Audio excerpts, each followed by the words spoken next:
WNST, Towson, Baltimore, and Baltimore Positive. Just like it says here on the wrapper, we are into full sort of summer mode, and we have all sorts of things happening here, Don Moeller. First off, the ice cream will be melting here if I don't get that involved here and tell you that Taharka, our great sponsors, we were over at State Fair where the tent's up and the chicken and waffles were out.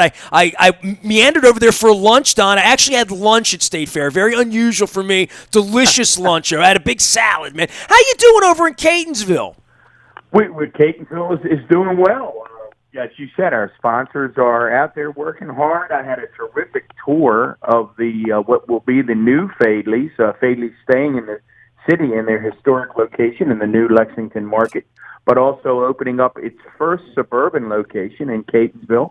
They'll be coming to Catonsville in the next 18 months, and Damien Hahn took Councilman Tom Quirk and I on a tour. It's going to be absolutely spectacular, and somehow in the midst of a pandemic, Jeff Moeller and Gary Realtors continuing to sell all kinds of real estate. So give Jeff a call if you want to sell or you're ready to buy. And our friends at Center Maryland continue to do great things and put all the news together. And speaking of putting all the news together, today's guest, Nestor, I know is right up your alley. And you today, as opposed to me, we both have some history. You may even go back further with our guests than I do. Well, I would say I met Joan Jacobson. I began at the Sun, and Joan, I'm a little bit like I remember every date, right? January the 6th, 1986 was my start date at the Baltimore Sun, and the math on that is I was born October 68. So I had to join the Baltimore Washington Newspaper Guild as a 17-year-old, and I had to get my parents to sign a permission slip. And that is true. That is true. That's great. And, I literally about 4 weeks ago, I went through all of my music stuff in the month of May, and I'm going to the beach with my wife for a week, and I'm featuring all of my old interviews and from all of my career as the music critic back in the day. And I walked a picket line in a strike in June of 87, 88, somewhere in there. 87. 87, yeah. There you go. So I was 18. No, I wasn't even, I was 18 that summer. So there you have it. So I learned about things early in life. And Joan, I just want to tell you this. All I ever wanted to be was Oscar Madison or really John Stedman, you know. Right. And when I retired from the Sun at the grand old age of 23, and my dad was dying at that time, and my dad was really mad at me because he thought I would retire at the Baltimore Sun. Now, I'm 52 now. It's 2020. My dad died in 1992, okay? And but he thought I would retire with a gold watch and a plaque on the wall because he wanted me to be John Stedman too, you know? He was disappointed that I wasn't going to be there. I think in 2020, I think we would all be disappointed with what we thought, and we went to journalism school, and I was trained by such amazing people, you know, Jack Gibbons and Jack Lemmon, and these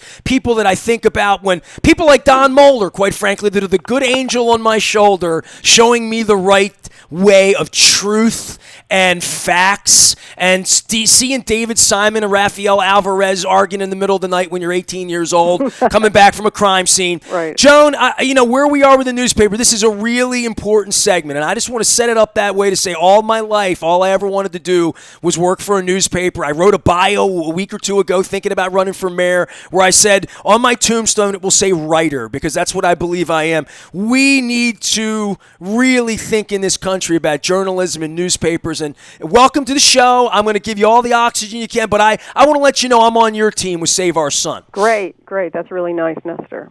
Well, give us where we are. Okay. Newspapers have taken down mayors in this city recently, right? And a newspaper, as Don showed me a couple weeks ago, newspapers still have power. They endorse Brandon Scott. Brandon Scott's going to be the next mayor. So power to the Sun on that. But who owns it? How it's powered, how it gets bullied by a president, all of these things are out in the open right now. Okay, so let me tell you. Joan, you don't think Nestor's a little excited about this topic, do you, Joan? No, I don't. All right, well, let me tell you where we are. First of all, let me quickly introduce myself. I was an Evening Sun and Sun reporter for 28 years. I was also an officer of the Newspaper Guild. I left in 2002, so I've been gone a long time. Since then, I authored 8 research studies for the Able Foundation, and I co-authored 2 memoirs. So just leave it at that. But right now, I am a volunteer helping the Save Our Sun campaign. So as most of your listeners know, the Sun is much smaller than it used to be. The staff has seriously been reduced over the years, so that the number of people doing journalism at the Sun is many, many fewer, from 400 to less than 100. That said, they won a Pulitzer Prize, as everybody knows, for news reporting, for local news, for the Kathy Pugh stories, which were tremendous, and even more tremendous when you think of how few reporters they had to do the work. They did really, really great work. So, Joan, I would say, I'm going to interrupt you just for a second. I would encourage our listeners to jump on BaltimorePositive.com and check out a recent episode with Luke Broadwater, who was the premier reporter, young reporter, who broke that story. And we had Luke on for a good 30 to 40 minutes talking about that. Luke was the first reporter to break it, and then the rest of the staff jumped in, especially Doug Donovan, and really dug in. But things are dire at the moment. The Sun is owned by the Tribune Corporation, which Tribune Publishing actually, which owns several newspapers, and they have not done well for the Sun. But things are about to get even worse because there's a predatory company called Alden Global Capital that buys newspapers and runs them into the ground, takes money out of them, and leaves them with almost nothing left. One of their small newspapers in California has one reporter left. So Alden now owns 30% of Tribune, but after June 30th, they will be allowed to buy majority shares and do with the Sun whatever they want. So, that in mind, the Goldsecker Foundation and the Able Foundation have come together and are willing to buy the Sun from Tribune and turn it over to a nonprofit, which would be pretty amazing because you think of the millions of dollars that the heads of Tribune, hedge fund owners, take out for bonuses for themselves every year. That money would go back into the newspaper. So what's happening now is that we have a public campaign to convince Tribune to sell the Sun. We know that Goldsecker and Able have contacted Tribune. I do not know if there are negotiations going on. If there are, it's, I'm sure, in secret. But in the meantime, this is what we're doing. We have collected more than 6,000 names on a petition, and the petition has been delivered to Tribune board. We had a letter writing campaign, mostly from Sun alums, collected up to 50 to 100 letters that were already sent to the head of the board of Tribune. We now have a social media campaign going on where Sun alums and others, including Don, have made 30-second videos telling Tribune why they should save the Sun and sell it. And there's also going to be a social media campaign with quotes from letters and other things people have written. So that is what's going on right now. Well, you can take any of the 30 seconds of the first 5 minutes of the program from me, so have at it. What? You know, I was looking around for my old, Sun ID card and all of that, and, for everyone that left, I left as a 23-year-old who was trying to get a job anywhere in the news because all I ever wanted to do from the time I was 8 years old. Don Moeller, Joan, the reason I know Don Moeller is when I first signed up for journalism in the ninth grade, a guy named Marty Bating was a substitute teacher who worked at the News American in the press room and got me my internship at the dying News American. And Bob Nussgart and Molly Dunham Glassman saved me and brought me over with Mike Marlowe and Larry Harris, and I was 17 years old, and I think back to those days of what newspapers represented and the The Evening Sun and the Morning Sun, we did not get along. We fought. Don, there was a fight in the newsroom about who took the Mayflower picture in 1984 that lasted years, that created angst between the photography.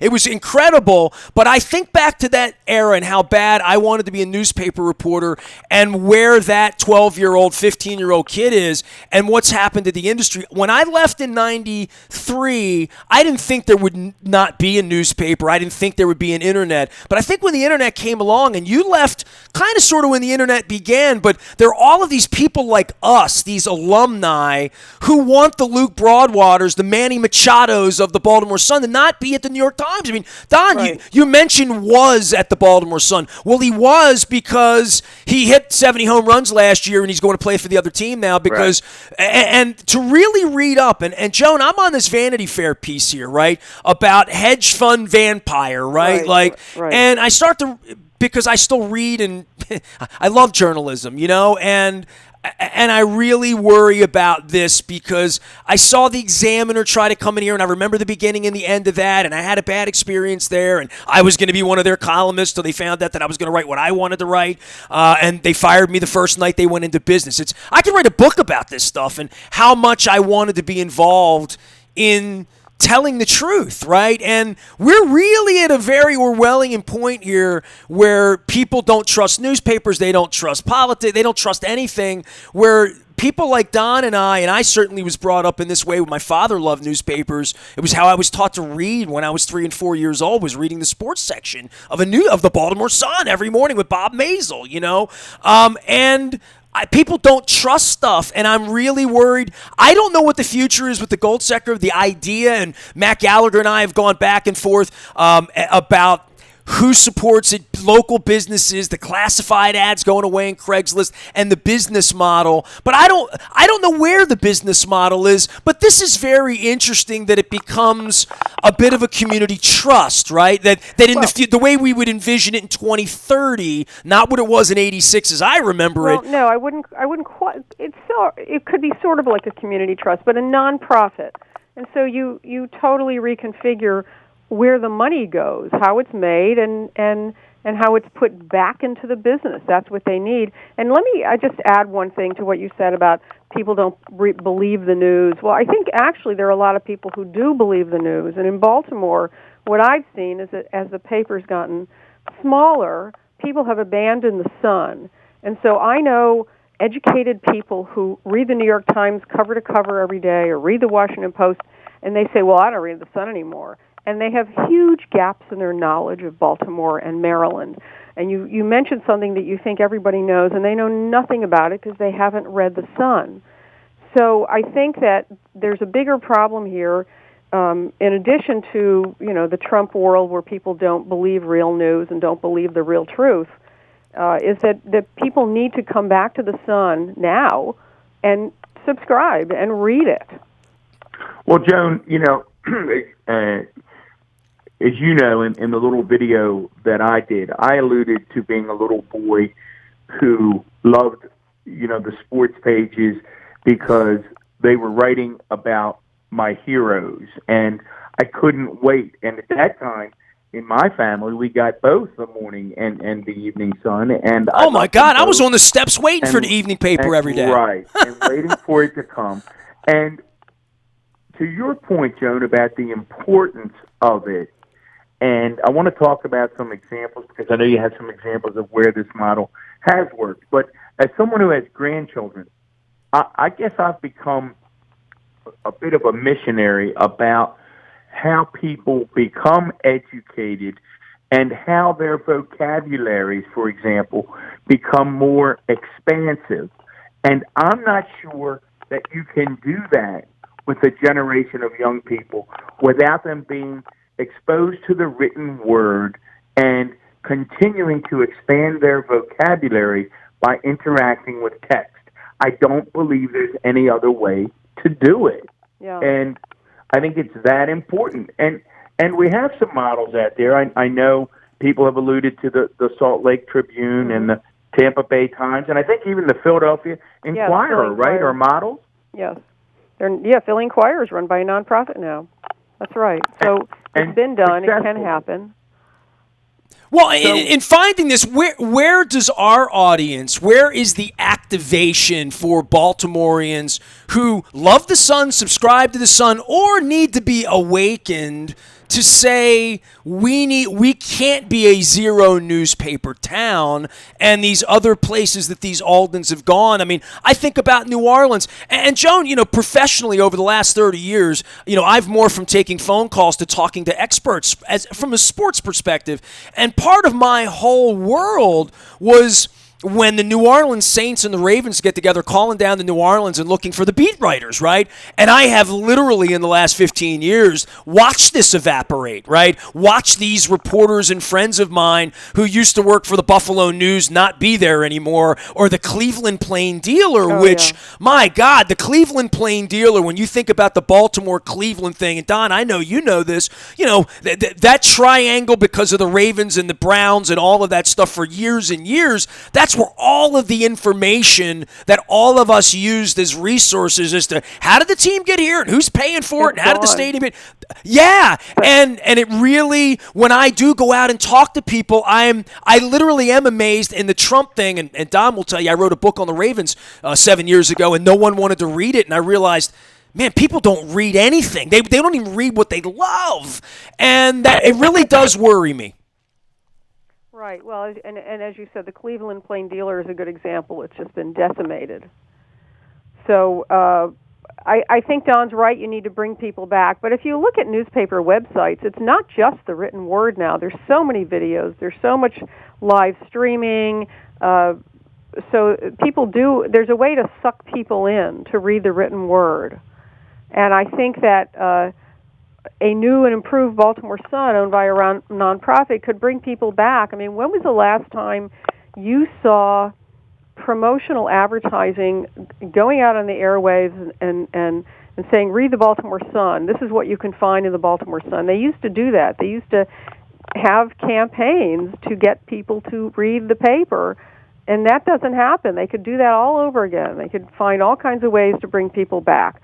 You look at what's not being covered, and it's a wide range, and it goes from investigating government agencies misusing money all the way to non-existent coverage of a lot of community news, food, restaurants. I mean, they have maybe one or two people doing that, and I don't really know how these reporters do it. They have so much to cover, and there's so many beats that are not covered at all because they don't have enough people. Well, it's ridiculous, Joan. The way they've cut back. I mean, you and I remember well. I mean, I remember. I mean, we know that the Sun had world bureaus, but on a local level, I mean, for years, both when I was with the school system and then in county government in the beginning, Sun had a Baltimore County bureau right there in Towson. Yeah. I mean, and those are the investments they don't make anymore. Right. There's no Towson bureau there. I think there might be two reporters covering all of Baltimore County.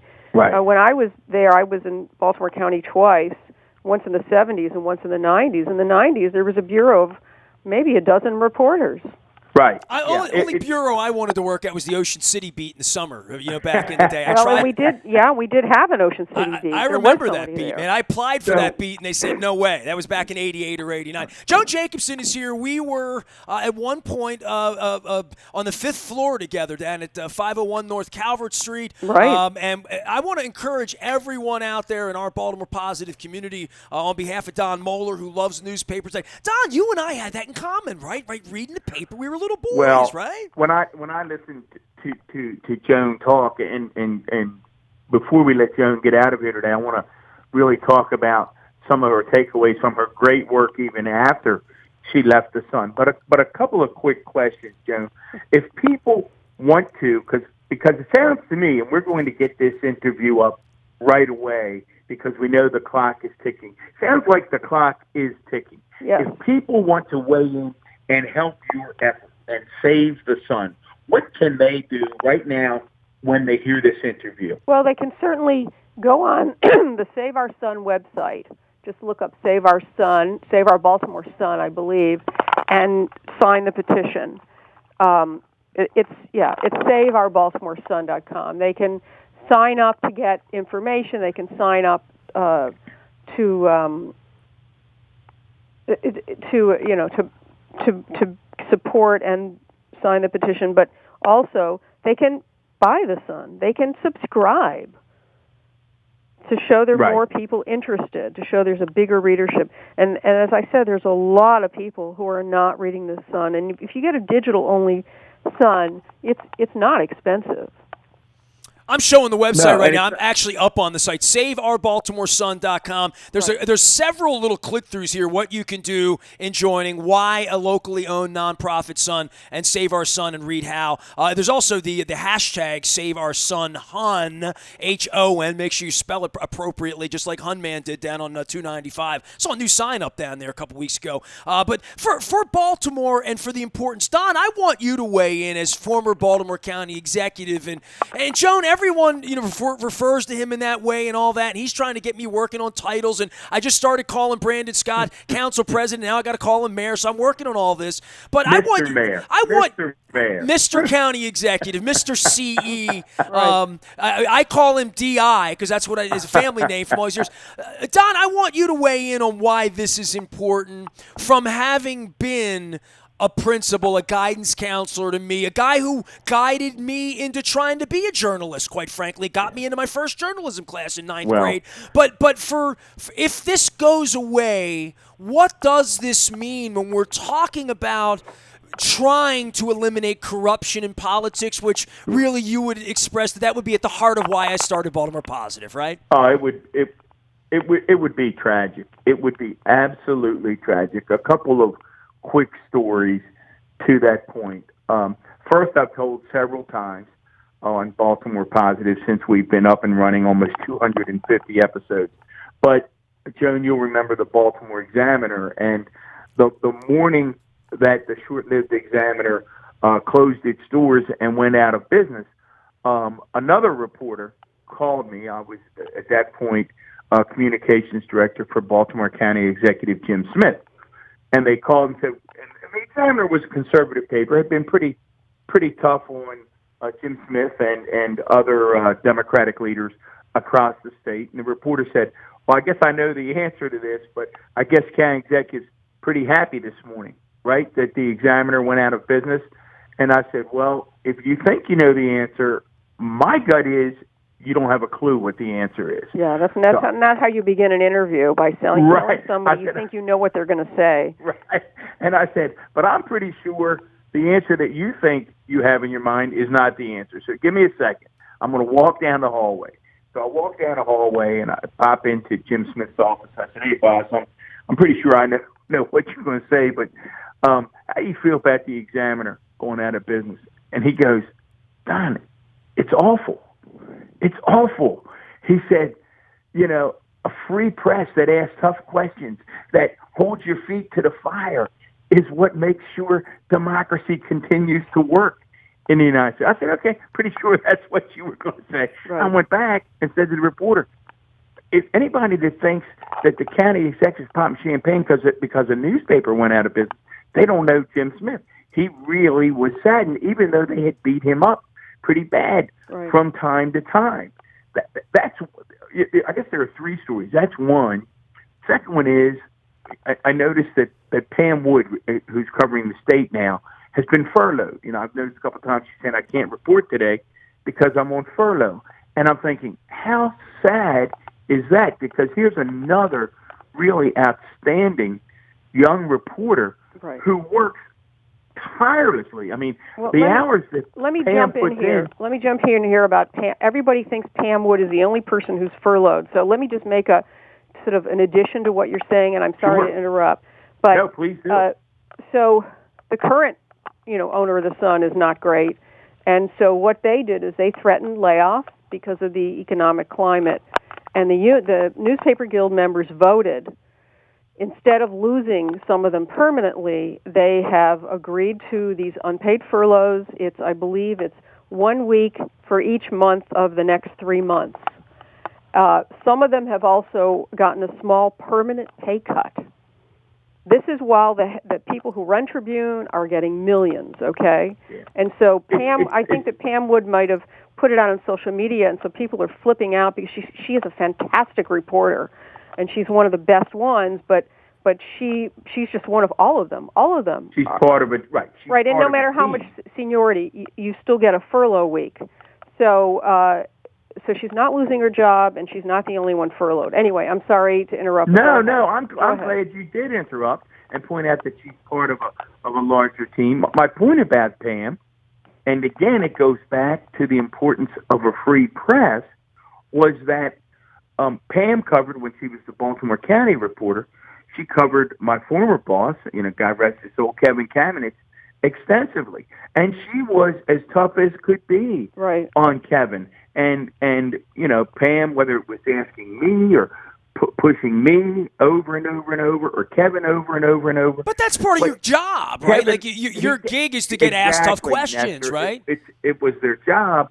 And what Kevin understood, particularly about Pam, and I know other reporters occasionally would sort of get their nose out of joint, because Pam would always be getting exclusive comments and observations from county executive cabinets, and it's because he knew she worked hard, he knew she wanted to get it right, and he knew she was really smart. Right. And Kevin loved to interact with people who were smart and cared about what they were doing, who were going to push him hard.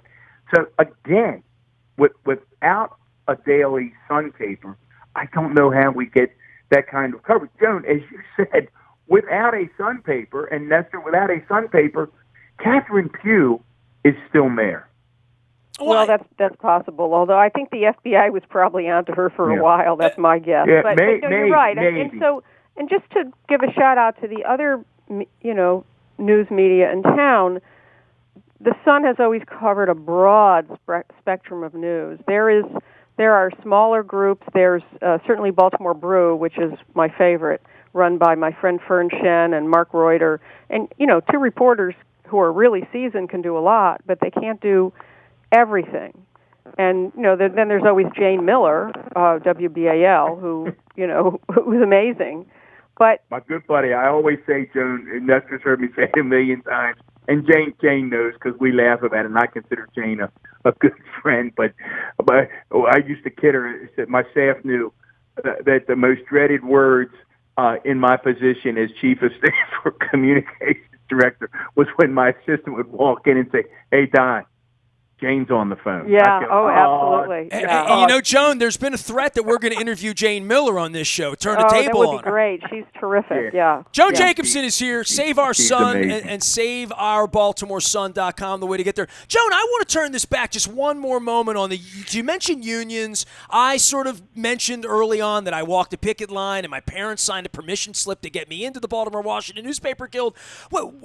I know I wouldn't recognize anything that would look or feel like a newsroom with Jim Day from back in the day, or Marty Kaiser, or any of the other people that affected me when I was a young person and tried to teach me to ask tough questions and want to know the truth and write the truth. But the size of the union that we circled the building down there at 501 North Calvert Street during June of '87 versus now, and I do remember, Dom, when you were in the union, you got this little book. It was the size of like an umpire's rule book. It was a little printed book, and it told you, what your first year, what you'd make, second year, how many vacation days, all of your insurance information. Right. And I remember getting that little book. Where is the union part of newspapering at this point, Joan? Okay. Well, good news is that the Sun unit of what's now called the News Guild, it used to be called the Newspaper Guild, is still very much alive and active. And as a matter of fact, this Save Our Sun campaign is being financed by the International Guild. Wow. They paid, I believe, $30,000 to hire the PR firm KO that has been helping with all this promotion and the website. And the new president of the International Guild is right behind everybody. He's really terrific. His name is John Schloist. I think that's how you pronounce his name. So there is, and the Newspaper Guild also has been organizing, like the Los Angeles Times was never union. It is now represented by the Guild, which produced John Schloist, the new international president. So, and there's steward trainings going on at the Sun, and young reporters and others who totally understand the importance of having a strong union. So it's great. It's still there, and surprisingly getting stronger at the moment. Can I tell a newspaper story just from a guild when I was a young Sure. person that happened with union and not union? So I'm at the Sun and I'm at the bottom of I'm an agate clerk. I'm an editorial assistant. I'm picking up $25 here writing a review of a concert or $25 there doing a softball game. Right. And I really wanted to get a big time job, Joan. You know that, and there was only so much room for reporters, and I was young and I didn't go to the right school and I was still in college, but I was an aggressive young man. And Don, the Miami Herald, was going to hire me. Steve Miller left the Sun and got me an interview with Ed Pope, the Pontiff, down in Miami, and a guy named Mark Anger, I believe his name was big executive. Don, they flew me to Miami, okay? And at the time, I'm making, I don't know, $32,000, which is a lot of money for a 21, 22-year-old guy. I was 21 years old. And they flew me down to Miami. The Miami Herald was not a union paper, okay? So I fly down there. They put me up at the Marriott on the 20th floor, and I ordered shrimp cocktail, and I went over, and they took my blood. They took me to a hospital and drew my blood. I took the Knight Ridder psychological examination. It was like a Rorschach test. You familiar with this, Joan? Is this making sense? Wow, that's amazing. There was a Knight Ridder. I tell you, we're in rapt attention here. No. It was the Baltimore Sun never took my blood. It was a personality. They took my blood. I'm telling you. They took a personality test. I went back and I flew home and I waited. Now, I was a member of the National Association of Hispanic Journalists. Mm-hmm. This was a Miami newspaper. My last name was Aparicio.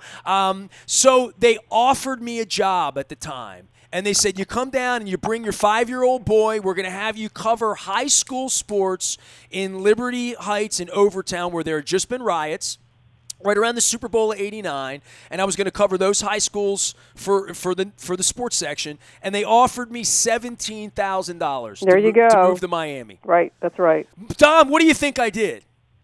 I think you stayed at the Sun paper. I had a great shrimp cocktail and really enjoyed myself there in Miami for the 2 days. And I came back and said, Mr. Gibbons, what can I do to help you here and stay here in Baltimore? Right, but let me add one more thing. But that was 30 years ago. Right, you know. But let me add something. You were still on what is called the steps. You said you were making $31,000. So your listeners need to understand that the steps were, I don't know, there were 5 or 6 steps back then. And that every year you would get a raise to bump up to the next step. So you were still guaranteed a pretty good raise until you got to the top of the steps for reporters. So you probably knew that you were going to make even more money because of the union. Well, I also knew that the value of what I was doing at that point, going to the University of Baltimore and getting a corporate community. I mean, the real concern for me, and Don, I mean, you can speak to this because we speak to university leaders about how do we keep the best doctors who come here and train at Hopkins? How do we keep the best of everything in our community? You have to pay for the best to keep the best, and we talked about Luke Broadwater, and this concept that we're talking about here with the gold sector, that making this thing a nonprofit would allow people like in our era, like my father, going back 30 minutes ago, Joan, I guess the reason I brought this up, my dad wanted me to stay here and have a job and be in a union and get a gold watch, and that's where it was. I don't know that we're going back to that era, but to have stability so that government, local issues, all of these things we talk about can be covered at that level. This is where we are in 2020, and I think it's more important than it's ever been, given this election and where we are, that we find ways to take the little Nestors and the little Jones and the reporters, and keep them in the industry, because it's so important for democracy, quite frankly. Yeah. Well, good. That was a good way of saying it. We're going to do everything that we can to save the Sun. Joan, real quick before you jump off. You've had a really exciting career post-Sun paper. I mean, you've written a number of really in-depth research pieces for the Able Foundation. I know you and I talked at one time. You were doing a whole examination of water and water bills and, right. and public works. I remember doing a number of interviews with you on that. You've written about mobsters. You've written about crime fighters. What are your takeaways from the work that you've been doing post-Sun, because it really is expansive. Well, let me just quickly mention the two memoirs I co-authored. The first one is Wised Up, with a man named Charlie Wilhelm, who basically ran a Baltimore crime ring. And the year he turned 40, he decided to change his life and leave that life behind, and he went undercover for the FBI and put all his friends in prison, including his best friend who'd committed an unsolved murder. And the second book is Eyes of Justice, a career crime fighter battles corruption and blindness, with Jim Cabezas. Now, Jim Cabezas was a Baltimore cop in the through the 1970s, actually, and we wrote several chapters about police corruption from that time, ineptness, and certainly racism among cops. So those chapters are really very relevant right now. Jim went on to become the chief investigator of Maryland political corruption for almost 40 years, and he did this job while he was going blind. And when he instigated and oversaw the investigation of Mayor Sheila Dixon, Jim was completely blind. And so we obviously tell the whole story of the Sheila Dixon downfall and all of her crimes and indiscretions. And in addition to that, Eyes of Justice is the first history of Maryland political corruption in almost 50 years. So where can people find these, Jim? Because they can find them. They can go on Amazon. They can. It's both books are on Amazon, and they are both paperbacks through Amazon as well as Kindle ebooks. Joan, you mentioned Able Foundation. Really, if you're from Baltimore and you're interested and you like good stories and you like history and you like intrigue, Joan Jacobson's work, jump on Amazon, look up Wised Up and look up Eyes of Justice. I mean, just terrific work. And then and Nestor, this is where you've been fascinated. You've also done deep dive into how government works. Right. Give us the Joan Jacobson for Dummies takeaway as to how government works as you've seen it up close and personal, and why it's not more effective than it is. Well, I think that you need to have more people watching what government does, and certainly, obviously, journalists, investigative reporters. If you go on Baltimore Brew, for example, and you see what they've been doing just for the last week, looking at the Under Armour case, and Baltimore Business Journal as well, they're really tapping down into how public money is being used and misused. And that's what's often missing when you don't have enough journalists. Now, that said, if you look at Baltimore City Hall's current Inspector General, Isabel Cummings, is finding all kinds of inappropriate uses of money in city government. You need much more of that. And you just need people watching them. You look at, there's a big project called East Baltimore Development, and it's behind Johns Hopkins, north of Johns Hopkins Medicine. And Melody Simmons and I did a deep dive of how all that public money was used and misused more than 10 years ago. We did this for the Daily Record. And they promised they were going to use all kinds of federal money and all kinds of what's called TIF bonds, tax increment financing. And most of it didn't come true. It just didn't happen for various reasons. Nobody stole money that we knew of, but you just need to watch them.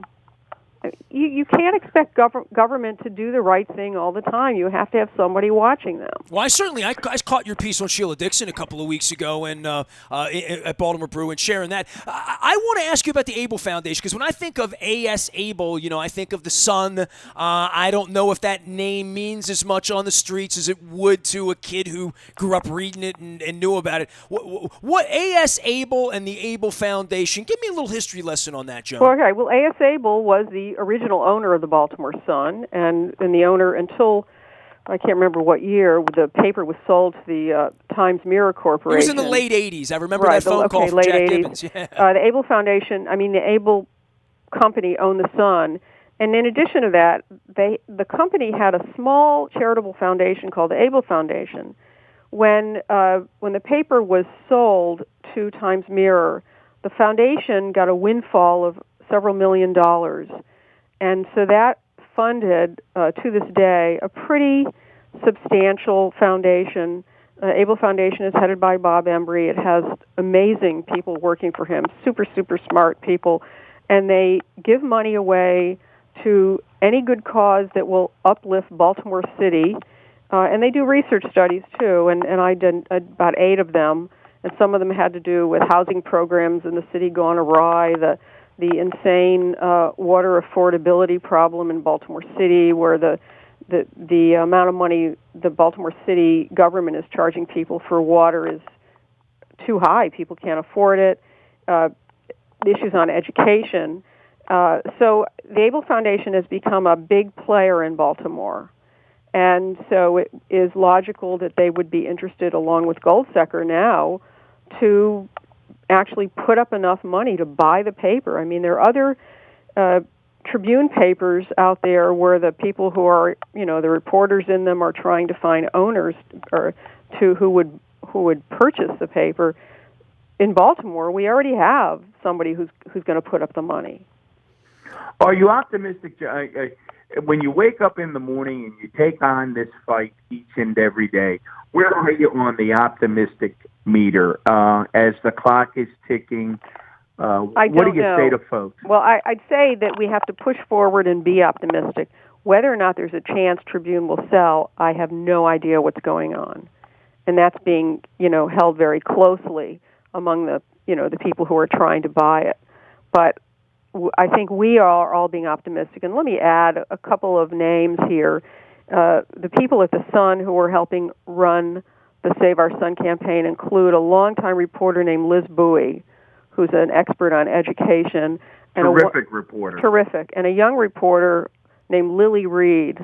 Her byline's Lillian Reed. She's really also an excellent reporter, and she's kind of representing the younger generation. Super smart young woman, and they're really working on this, with the News Guild and with KO, which is the PR firm that has been hired with the Guild money to do with this campaign. And so I'm optimistic that they're doing everything they possibly can to put the sale together and make it happen. SaveOurBaltimoreSun.com is the way to get that. Go ahead, Don.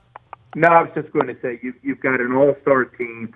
You start talking about these reporters, whether it's Luke Broadwater, Pam Wood, Liz Bowie, Liz and I again. Liz is probably, I don't want to exaggerate, Liz probably interviewed me 30, 40, 50 times over the past 15 or 20 years. And again, just outstanding reporter. My last thought, and we'll let you go, is I get pretty romantic about the Sun.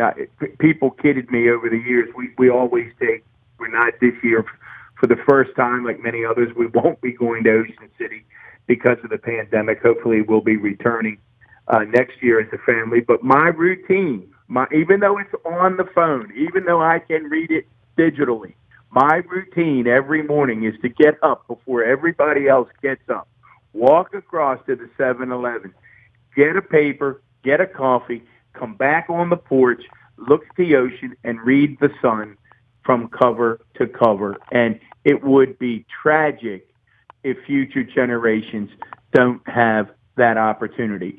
Regardless of what the president says, the press is not and never has been the enemy of the people. We have to save the Sun. And with that, Nestor, I'll just thank you. Drop the mic right there. Thank you for having me, both of you. Joan, you have nothing to add after that, right? No. We appreciate Joan Jacobson, who I've known since I was 17 years old, 1986, and Don Moeller as well, who got me into my first journalism class in August of 1982. It's actually how we met. So together, we are Baltimore Positive. Appreciation for all of our sponsors. I'm going to hold the ice cream up for Don Moeller here, the key lime pie that's empty. It smells like key lime lime pie too, and all the stuff that the Taharka folks do here, made here in Baltimore. We're going to be telling you more about that, and I promise you, they're actually piling up the empty pints of ice cream behind me. Our friends at State Fair, get on over there, chicken and waffles, lunch, the big tent outside. I've had lunch over there twice this week. I should have taken a little bit of a sweater last week, but the weather's getting a little bit better now. Get on over to State Fair, enjoy yourself. They're opening a great Mexican restaurant across the street as well. Our friends at Fadley's opening across the parking lot in Catonsville, and coming to you from Lexington Market. You can ship those crab cakes from anywhere in the world. Make somebody's summer right during the middle of this crazy pandemic. Ship them some Fadley's crab cakes. Easy to do. Jeff Moeller's there, still selling homes from 6 feet away with a mask on, showing your home online. You can learn more about all they do at Moeller and Gary Realty. And, of course, Don Moeller here. Each and every episode of Baltimore Positive, now 250 strong. Find us out on Facebook and Twitter and LinkedIn and on the back porch and everywhere we are. WNST.net, AM 1570, Towson, Baltimore. Calm, local. Nothing more local than Save Our Baltimore Sun and Baltimore Positive.